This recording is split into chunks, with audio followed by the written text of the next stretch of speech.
We remain steadfast in our commitment in delivering local news that matters, stories that inspire, enriching the lives of Filipinos in the Philippines and across the globe. This is your GMA Regional TV. Buong puso para sa Pilipino. Kini ang mga dagkong balita karong Miyerkules. Pagsuway og sunog sa usa ka tindahan na hulikam. Naabling tailgate sa dump truck hapit makaigo sa motorsiklo. Presyo sa karning baboy, manok, isda ug tanon sa Tabunok Public Market, Sayran. Og mga putahing tatak nortehanon gibida.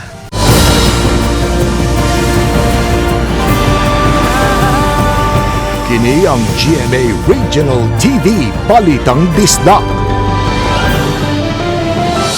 Mayong hapon, kini ang inyong GMA Regional TV Balitang Bisdak ang bugtong kasaligan. Kasandigan o kadangpan sa mga Bisaya. Kimahatod sa labing dagko ug mga nagunang balita nga mahinungdanon sa Central ug Eastern Visayas ug live dinhi sa GMA Complex sa Dakbayan sa Sugbo. Ako si Alan Domingo.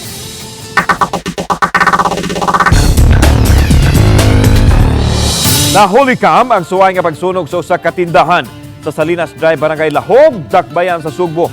Pasado alas 2 ganinang kadlawon. Ato kining tan-awon, pinaagi nining report. Una makita ang duha ka malalaking nagmotorsiklo ug dihang mihunong, mikanaog ang usa nga dunay bit-bit ug miduol sa atubangang bahin sa tindahan ug aduna siya gibutang og giduslitan nga mahinungdan sa pagsilaob niini. Daling nakabiya ang malalaki samtang makita nga dunay usa ka lalaki nga nagdala unta og fire extinguisher nga misuway sa pagpawong. Aduna say miabot nga truck diin ang masakay ang mitabang usab sa pagpawong sa kayo. Hinon, wa ra makadako ang kalayo kay dali kining natamang. Base sa investigasyon sa Cebu City Fire Office, mo kantidad lang sa 250 pesos ang danyos nga namugna sa pagsilaom sa kayo. Naglambikit niyo kasong arson. Kung tinuyo nga pagsunog, no? Namatay nakita sa CCTV, gipursu pa ni sa ato ang mga kabumbiruhan, lakip na sa ato ang pulisan kay di man ito makaro ang identity sa naghimo. Gipadayag ni Senior Fire Officer 3, Wendell Villanueva nga bisan og wa makadako ang sunog apan dakong krimen ang gihimo sa duha ka mga suspitsado. Kini ang ilang gibisgahan karon aron mailhan konsekensa sila og mapanubag sa ilang gihimo. Makigalayon usab ang kabumbiruhan sa kapulisan alang sa dali nga pagsulbad sa kasong arson. Ato yun yung tutukan at yung tanahon para paskag kaso yun ang naghimo niya. Kauban si Clover Lumayag o Rod Prado. Ako si Alan Domingo. Balitang Bisdak.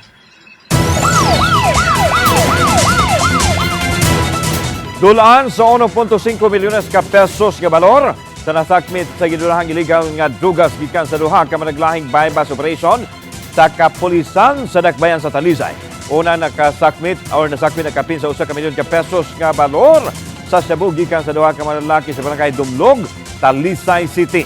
Ang subject sa operasyon ang 34 anyos nga way trabahong gitumbok ka high value individual. Samtang ang silingan nining 41 anyos ang giingong kauban sa pagpamaligya. Samtang sa laing anti-drug operation, nasikop ang 19 anyos nga lalaki kinsa giila usab nga HBI kay makadispose kining 200 grams sa illegal nga drugas matag simana. Ang 19 anyos nga lalaki ang giingong bag-o sa maong illegal nga binuhatan ang nasikop sa barangay Lawaan 2. Nasikop usab uban sa batanon ang 34 anyos nga construction worker kinsa mao giingong tig-deliver sa Shabu. Diya sa may barangay Tangki, Lawaan 3 ug pipila ka parte sa lungsod sa Minglanilla. Nasakmit gikan sa mga dinagpan ang mabalor sa dulan 500,000 pesos. Dakip sa nasakmit ang usa ka 9mm Logitech DG9 nga armas. Insidentes kadalanan dito sa lungsod sa Konsolasyon. Dump truck nga wa matarong pagsira ang luyo deryot madisgrasya. Ang detalye sa live report ni Nico Sereno. Nick.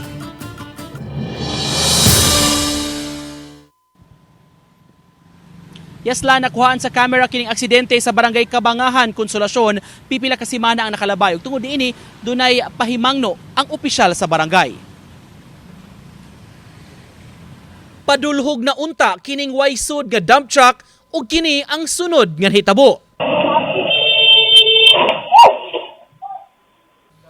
Milihay unta ang mga nakamotor apan nalamba na hinuon sa koral. Gitumbok nga hinungdan ang wa masira nga tailgate sa maong truck nga wa kuno nabantayi sa driver. Matud sa konsihal sa Barangay Danglag, nagkahusay na ang driver sa truck ug ang mga sakay sa motorsiklo. Usa kadto ka estudyante nga luwan sa usa ka habal-habal. Nakahupo sila gamay pero ang problema dito sila na banda sa koral sa eskwelahan. Tambag sa opisyal ngadto sa mga drivers, susihon gyud pag-ayo ang mga sakyanan sa dili pa mupadagan aron kalikayan nga makadisgrasya. Ang video sa maong hitabo kuha sa CCTV sa usa ka panimay sa dapit. Careful lang dito ka. Kung ikaw mo mag-drive sa sakyanan, imong tanawon ka na ikon safety na ba yung pagdagan kay yun ani maka-angin ka sa mga tao ba nagtinarong mga tao nga nagtuko sila nga sa pagdagan wala disgrasya.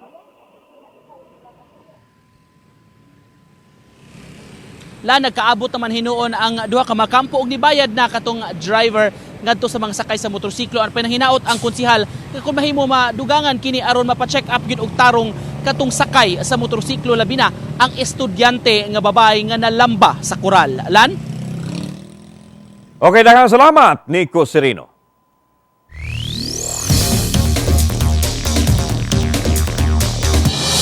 Good news ug bad news sa mga konsumidor sa Tabonok Public Market tungod kay miusos ang presyo sa karne apan misaka usab ang presyo sa manok. Mao tanon og lagutmon misaka usab. Ano ang report ni Pemari Dumabo. Miuso sa 20 pesos ang presyo sa karne sa baboy ning simanaha, gikan sa 360 pesos matag kilo sa milabing usa ka buwan. Karon na naa na lang kini sa 340 pesos matag kilo. Samtang tag 290 pesos ang kilo sa ribs ug sa bukog sa baboy. Among 290 kaning mga inani mga ribs. May 290 sa una kay presyo na sa baboy. Sige na sila gusos, sige nag-us-us. Oh, basin mabot na ni siya og mga mobalik na ni siya 330 ana. Apan ang bad news, kay misaka og 25 pesos ang presyo sa matag kilo sa manok, gikan sa 175 pesos, karon tag 190 pesos ngadto sa 200 pesos matag kilo. Inihit ang supply sa supplier nya mo nang magpataas siguro mi kay dali mo na siya murisiko nya. Posible ka ang epekto pa nito mga grabing init sa panahon? Ang inana jud murag nangamatay siguro ang uban ba nga manok tungod sa kainit. Kaya ang amo ang supplier, wala may ihaw. Nanguha rami sa lain supplier. Hinuon miubos ang presyo sa mga isda sama sa bangus, budburon, anduhaw ug uban pa nga mapalit gikan sa 150 pesos ngadto sa 200 pesos matag kilo. Apa nagpabiling taas ang presyo sa isda sa bato, gikan sa 350 pesos ngadto na sa 500 pesos matag kilo. Ang 360 pesos nga kilo sa pasayan kaniadto karon mapalit na gikan sa 300 ngadto na sa 320 pesos matag kilo. Samtang misaka ang presyo sa mga utanon ug mga lamas nga gingong tungod sa epekto pa sa grabing kainit sa panahon sukad sa nangaging mga buwan. Pipila niini ang sibuyas Bombay, tag 300 pesos matag kilo na, samtang 120 pesos usab ang kilo sa limonsito, repolyo ug sa pechay.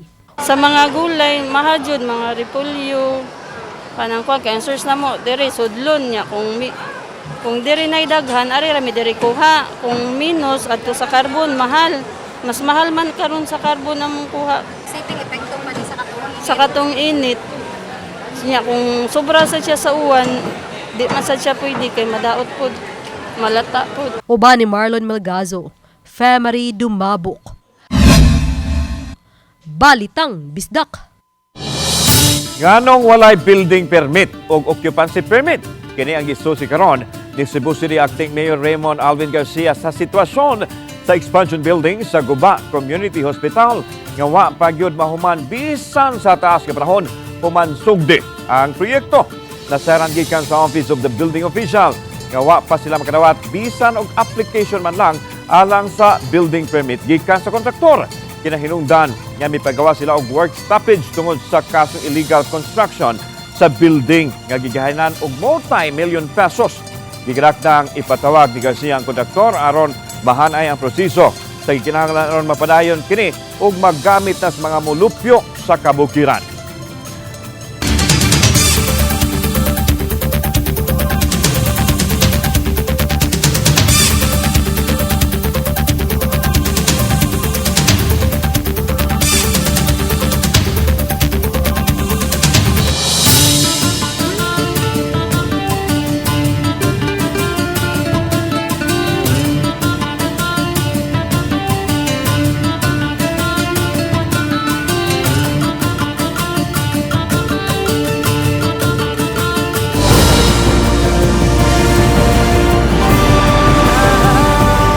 Kini ang GMA Regional TV Balitang Disda.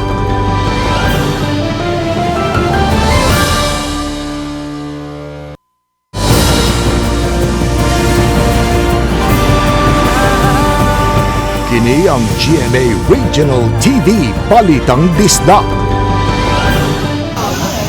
My God! Nakusuga! Wala kusuga, Lord. Wala. Wala, Lord. Madisitwas na sinati sa pipila ka lugar sa Negros Island karong adlaw human masinati ang kusog nga pagbundak sa uwan. Tungod nini, wa maagi ang kalsada sa barangay Biak na Bato sa La Castillana, Negros Oriental. Human mubuswag ang tubig sa Tamborong Creek. Mato ni Zip Blanco Sergio III na sinati nila ang kusog nga uwan ganina buntag. Milanat ang uwan sulod sa 15 minutos. Usab ang monitoring sa Canlaon City nga gipangunahan ni Mayor Jose Chobasco Cardenas. Usa sa ilang gibantayan karon ang mud flow sa Padudusan Falls nga nahimutang sa duol sa tiilan sa Mount Canlaon.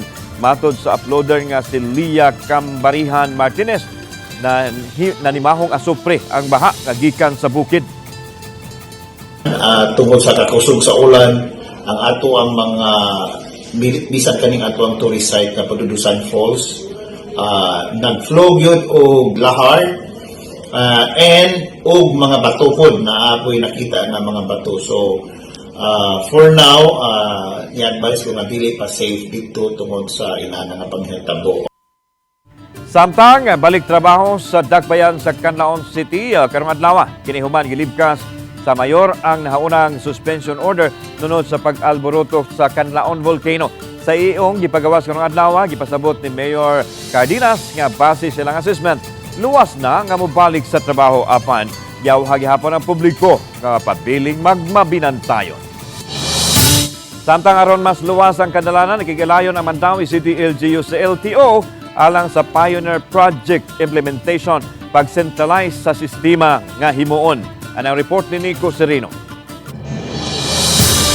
Nakigtigom ni atong Mayo kang Mayor Jonas Cortez ang mga opisyales sa Land Transportation Office kun LTO. Inubanan sa taga-Traffic Enforcement Agency kun team gihisgutan ang single ticketing implementation. Ubos ni ini, hayan mahiusa na unya ang system labi na sa mga traffic violators. Kung maimplementar, pananglit ang mga nadakpan sa Mandawi nga na-issuehan og citation ticket sa mga enforcers, mo-reflect na unya ang records ni ining maong violation sa LTO database. Gipanghinaot nga pinaagi ni ini, mas madisiplina ang mga drivers ug mubayad gyud sa mga multa. Katong mga unsettled is makumpel na gyud sila pagbayad kay whenever they will need to have their kining driver's license renewed, mo alarm naman to kay natag naman sila namo. So mobalik na gyud sila gyud sa team. Gihan ay pahinuon kining pagtambayayong sa LTO ug sa LGU. Kun mahinayon, ang Mandawi ang magsilbing pilot model sa Sugbo ning maong implementasyon. Butangan nakita sa team nga makahatag og kaayuhan. Amo na pinaka best na mo nga intervention para sa katong mga unsettled na mo nga gipanggukod na mo unta nga kanang mostly ani nila gipang-file na mo kaso. This will be another intervention kining amo ang kanang partnership with LTO. Sa pagpakisayod namo sa mga motorista nga among nahinabi, aminado hinuon sila mas makapamatngon kini sa mga drivers kung maimplementar na. Apan wa man sab kunoy angayang kahadlukan basta lang nagtuman sa balaod. Kung sunog ka sa kuan sa balaod, di makakuan, di makaangin mo balaka. Kanay nga kinto na gyud na posible ang mga kuan labi nagkatog yung mga wire restro. piti gyud sila ana gyud. Uban ni Godfrey Relien, Nico Sereno, Balitang Bisdak. Gihaya na patay lawas sa 10 anyos nga batang lalaking napaig sa netapong sunog sa Iboha Street, Barangay Talamban, Dakbayan, Sugbo kagahapon alas 2 kadlawon. Nagpadayon usab ang investigasyon sa Cebu City Fire Office sa panghitabo din apil sa ilang susihon nganong gibiyaan sa inahan ang anak nga nag-inusarang natulog silang balay. Unang gikitaho nga nigawas ang inahan sa bata kay mukaon sa wa pa mahitabo ang sunog. Samtang apuhan ini nang inabuhi sa karbon ug maunalay na siren ini nga nasunog na ang ilang balay apil ang iyang apo. Samtang itanaw sa pagkakaroon sa fire investigator ang kandila nga mahilungdan sa sunog. Nahimangno sa Cebu City Fire Office sa mga ginikanan nga dili gyud biyaan ang anak nga maginusara ilabi na kon nahinanok sa pagkatulog. Ang gitutukan sa ato mga investigators diyan ang dapita sa may kandila or katul, no? Kay sayad man ta nga way kuryente ang maong panimalay kundiin dito nagsugod ang maong sunog nga nakakalas og sa kinabuhi sa ka bata. Gibisita ni Coast Guard District Central Visayas Commander Commodore Christopher Minyado uban sa mga opisyal sa buhatan ni Mayor Junard Ahong Chan sa Dakbayan sa Lapu-Lapu. Usa silang gituki mao ang pag-abag sa Coast Guard sa kamhanan sa Dakbayan sa Lapu-Lapu aron kapanalipdan ang marine environment ug maritime safety and security sa kadagatan sa Kabisayan ilabi na sa Dakbayan.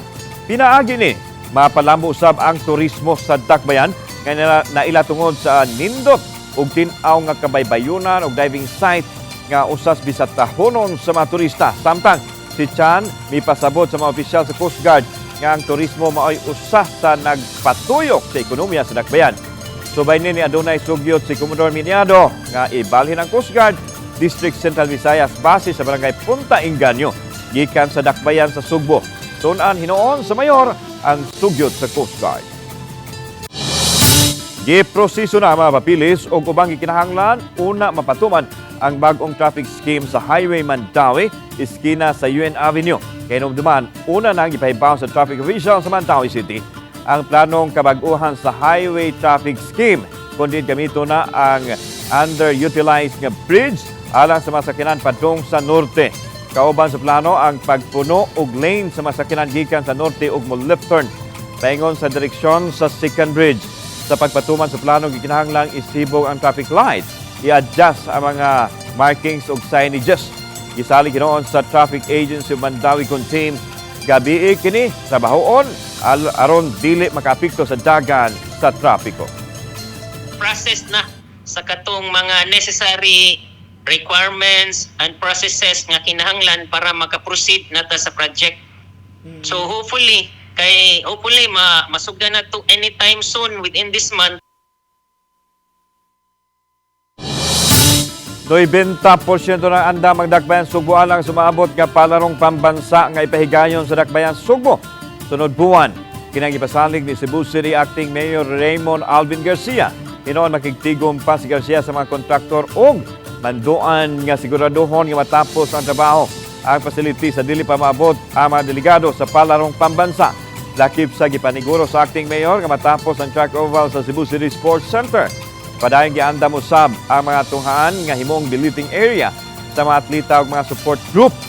Samtang gilaslasan ang budget sa palarong pambansa gikan sa 400 million pesos ngadto na lang sa 262 million pesos.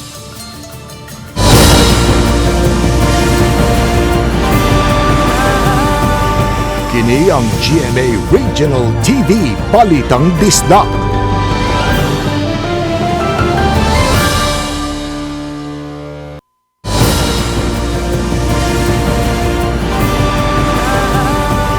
Kini ang GMA Regional TV Balitang Bisdak. Talisay City Veterinary Office target karon nila ang mga bata diha sa ilang information campaign aron makalikay nga mapaakan og ero og malikay usab sa rabies. Ang report ni Femery Dumabo. Matod sa Talisay City Veterinarian nga nakatala sila gusa ka kaso nga namatay tungod sa rabies niadtong Enero. 30 plus. Akong tanaw ato basin sa Kakuwangon to kay ang ato ang Animal Bite Center na magigjoy bayad. No, so actually nakapabakuna to siya sa first nga dose.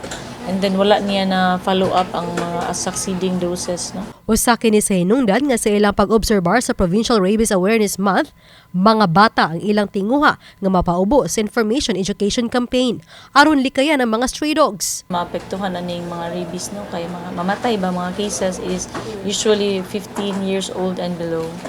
So usually manggod ang mga bata, dili kay nila usay uban din nila sultian lang mga ginikanan, no? Nga napaakan sila, mahadlok sila. And then sila magud ang nasad sa streets. Labayan kana jung hilabtan gid nila ba imbis na grass lang ang dog. Ilaha bang patiran or ilahang duwaan or usually kung may mga itoy.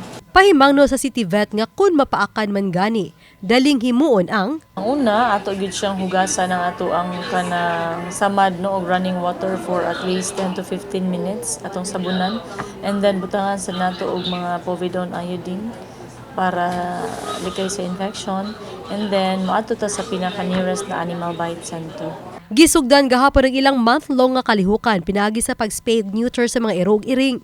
Moabot sa 220 ka mga iring ug iro ang nakapahimulos sa libreng serbisyo. Samtang anaw sab ang pagbakuna, mato ni Dr. Dihadena nga sukad Pebrero ni tuiga, moabot na sa kapin 4,000 ka mga iro ang ilang nabakunahan. Uban ni Marlon Melgazo, Femery Dumabok. Balitang Bisdak. Giila sa mayor, retiradong huwes, mga manunulat ug mahiligon sa arte ug musika ang natampo atol sa katapusang gabi sa haya ni Monsignor Rudy Villanueva. Ano yung report? Buhi pa ito makibaw siyang suspended ko. Mo na, sud-sud ka ng serbisyo na bisag 11 ibato nimo. Wa kalikayi ang paghisgot ni Mayor Mike Rama sa iyang pagkasuspenso sa pagbukas sa kalihukan nga salamat niyo Rudy. Apan limitado lang kaayo ang tubag sa mayor kung unsay mahitabo sa eleksyon kung ipadayon ba ang ilang panag-uban ni Vice Mayor Raymond Garcia nga mo'y kasamtangang mayor o kaha mag-atbang na. Sir, nakikita mong vice ganiya. Di ba? Wala kang istorya. Pero sa may mga kuan, sa may tabuan ninyong duha. No comment. Napasidunggan na sa dakbayan sa Order of Raha Humabon ang labing taas nga pasidungog nga maghatag sa kagamhanan sa dakbayan sa usa ka tawo o institusyon nga nakatampo aron sa pagpalambo sa literatura, musika ug arte niadtong Hunyo 12, 2022. Duha sa nadani sa mga sinuwat ni Monsignor Rudy isip usa ka novelist ug writer mao sila Judge Simeon Dumdum nga mihalad og balak og si UP professor ug writer Januar Yap. Giawit usab nila Father Charles Jaime o Girly Lapinid ang tipik sa awit nga gi-arrange sa mitaliwan nga ilang literary genius o liturgical music icon.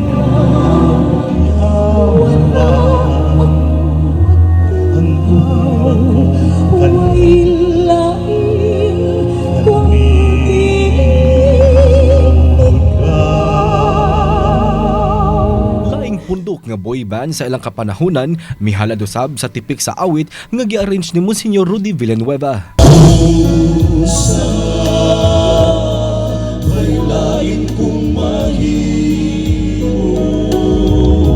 Gisaulag ang Requiem Mass sa Carmelite Monastery ug sa wala si Villanueva sa katedral alang sa laing Requiem Mass. Si Monsignor Joseph Tan, rector sa San Carlos Seminary College, mipahibaw nga may usa ka state university nga mitanyag nga mobukas og usa ka lawas sa tunghaan din ibutang ang mga literary works ni Monsignor Villanueva. Kauban si Clarence Gabutin ug Rod Prado, Mark Regia Abella. Balitang Bisdak. Sa pagsulod sa buwan sa Hunyo, formal nang gibuksan ang kalihukan sa pagsaulog sa Pride Month sa Mandawi City. Lain-laing kalihukan ang giandam. Ang detalye sa report ni Nico Serino. Sa pagsud sa buwan sa Hunyo, nakaplastada na sa tibok Mandawi City Hall building ang mga pride flags. Ang pagpamutang nini mga flags nga may rainbow colors timaan sa dakong kalihukan ning buwana alang sa mga miyembro sa LGBTQIA+ community. Atol sa flag raising gihimo ang formal nga pagbukas sa mga aktibidad sa Pride Month sa Mandawi. Nangunay mismo ang mayor sa opening ceremony sa selebrasyon nga himuon sa tibuok Hunyo. Lakip sa mipresentar kaganiha ang mga drag queens. Ning buwana, lain-laing kalihukan ang giandam sa organisasyon. Labing dako niini ang Pride March sa tunga-tungang bahin ning buwana, kundi maghiusa sa kasadya ug magmarcha ang mga sakop sa komunidad ug mga allies. Grabe kay siya ka-recognize ang LGBTQ Mandawi tungod kay sa Mandawi lang yun mas sulit ang ADO or Anti-Discrimination Ordinance.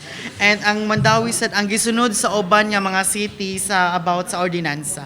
Samtang atol sa sesyon pinaagi sa privilege speech, giila ang kaaktibo sa syudad sa mga advokasya para sa sektor sa LGBTQIA+. Giawhag ang panagtambayayong para mapalambo ang tanan nga kausa ug mas maproteksyonan ang mga miyembro. Mandawi City stands as a beacon of inclusivity, supporting the LGBTQ community and encouraging a more open and diverse society.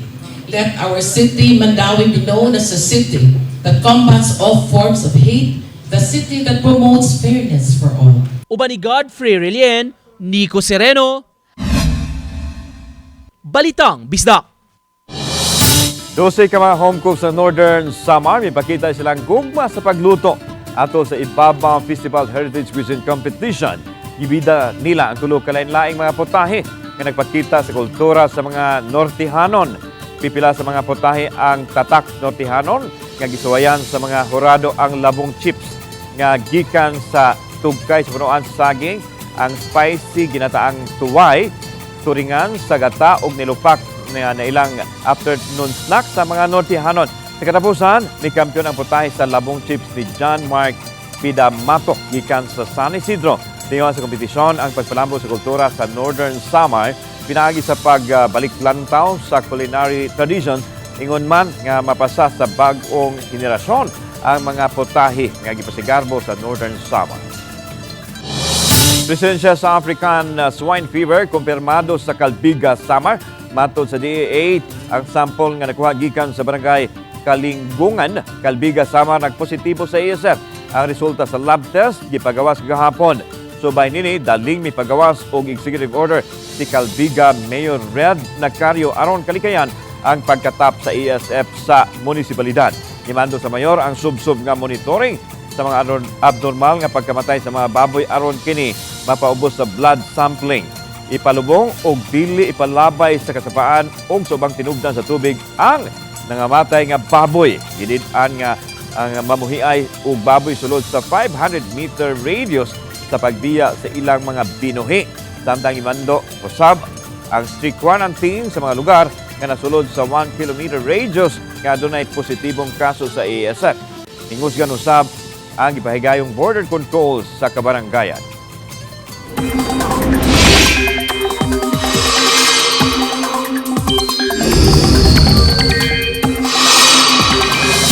Adunay bagong daotang panahon o low pressure area na umol nga nabantayan gawas sa Philippine Area of Responsibility. Matod sa pag-asa na umol ang frontal system o sinuon ang kahigayunan nga mosulod kini sa PAR ug makahatag og direktang epekto sa nasod. Apan maabot ang extension nini nga trough sa pipila ka bahin sa nasod. Subay sa detalye usab sa Metro Weather, adunay kahigayunan nga uwanon ang Northern ug Eastern Samar, Leyte ug Southern Leyte. Adunay kusog usab nga pagbundag sa uwan nga posibleng usangpot sa pagbaha o baka pagdahili sa yuta. Posible usab nga uwanon ang Sugbo ug Bohol. Masinati usab ang localized thunderstorms nga posibleng mohatod sa pagbundag sa uwan sa pipila ka mga bahin sa nasod. Kami ang GMA Regional TV Balitang Bisdak kinatibukang pwersa alang sa mas dakong misyon ug mas halapad nga pag-alagad sa nasod. Mayong hapon mga kapuso.